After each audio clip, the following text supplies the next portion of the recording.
بسم اللہ الرحمن الرحیم۔ السلام علیکم ورحمۃ اللہ وبرکاتہ۔ بہت شکر گزار ہیں جنہوں نے ٹویٹر پر، فیس بک پر، انسٹاگرام پر، ٹک ٹاک پر اور سنیک ویڈیوز پر یوٹیوب چینل کے بعد ہمیں فالو کیا ہے۔ یوٹیوب چینل دیکھنے کے ساتھ ساتھ ان اکاؤنٹس پر جا کر بھی آپ ہماری ویڈیوز کو دیکھ سکتے ہیں اور ان سے استفادہ حاصل کر سکتے ہیں۔ محترم ناظرین، آج ایک نسخہ آپ کو جو بتانے لگے ہیں، نبی مکرم نور مجسم شافع روز جزا حضرت محمد مصطفیٰ صلی اللہ علیہ وآلہ وسلم نے ارشاد فرمایا، موت کے علاوہ اس چیز میں ہر بیماری سے شفا ہے۔ موت کے علاوہ ہر بیماری سے شفا ہے۔ اب چیز کون سی ہے؟ وہ چیز ایسی ہے جس کا نام تقریباً ہر مسلمان جانتا ہے، لیکن افسوس کی بات یہ ہے کہ ہم اس کو استعمال نہیں کرتے۔ ڈاکٹر ہمیں کوئی چیز بتا دیتا ہے تو ہم اس کو استعمال کر لیتے ہیں، حکیم صاحب کو چیز بتا دیتے ہیں تو استعمال کر لیتے ہیں۔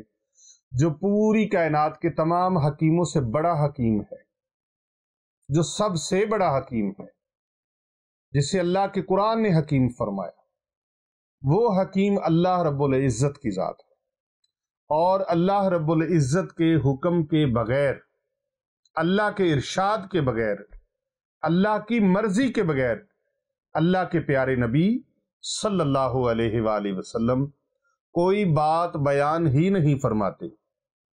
وما ينطق عن الهوى ان هو الا وحی یوحی۔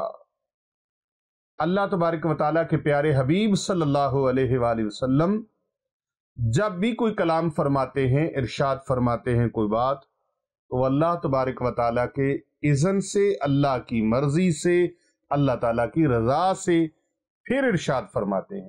تو یقیناً یہ حدیث مبارکہ اس چیز کی عکاسی کر رہی ہے کہ آقا کریم صلی اللہ علیہ وآلہ وسلم نے جو ارشاد فرمایا ہے کہ کلونجی میں موت کے علاوہ ہر بیماری کی شفا ہے، تو کلونجی کا استعمال ہمیں لازم کرنا چاہیے، ہمیں لازم کرنا چاہیے۔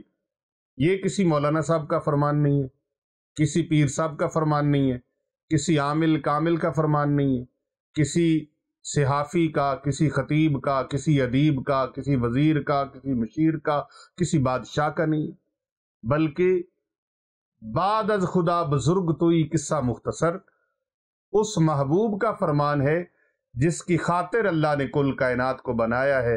اللہ پاک نے فرمایا، لولاک لما خلقت الکائنات، لولاک لما خلقت الدنیا، لولاک لما خلقت الکونین۔ پیارے حبیب علیہ السلام، اگر آپ کو بنانا نہ ہوتا تو کائنات کی کوئی چیز نہ بنا۔ تو اس محبوب علیہ السلام کا فرمان ہے، اس کو سب لازم کر لیں۔ کلونجی اپنے اپنے گھروں میں لا کے رکھیں، اور صبح اٹھتے ہی جب نماز فجر ادا کرتے ہیں سورہ یاسین مبارکہ کی تلاوت کریں، قرآن پاک کی تلاوت جتنی ممکن ہو خوشحالی کے ساتھ، محبت کے ساتھ، ذوق اور شوق کے ساتھ قرآن پاک کی تلاوت کریں۔ ایک پاؤ پڑھیں، ایک رکوع پڑھیں، چند آیات پڑھیں، پورا پارہ پڑھیں، سارا قرآن پڑھ لیں، لازماً قرآن پاک کی تلاوت کریں، اور پھر اس کے بعد کلونجی کے چند دانے، ایک چٹکی بھر اور دودھ کا گلاس یہ پی لیں۔ انشاءاللہ تعالی موت کے علاوہ ہر بیماری سے اللہ شفا عطا فرمائے۔